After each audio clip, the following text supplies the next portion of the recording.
sợi đồng mấy tiền đâu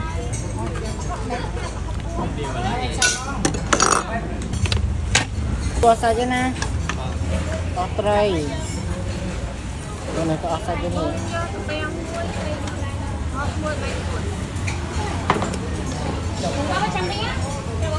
Con này chúng ta nào con.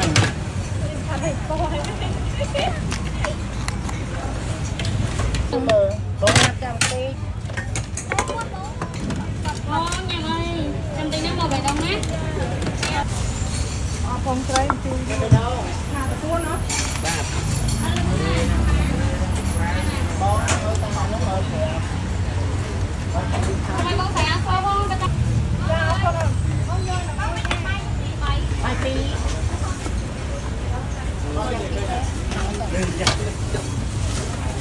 Chăm cho mà hóc môi chui vô luôn. Con là cái môi. Bạn mà luôn thế này. Con này luôn đó.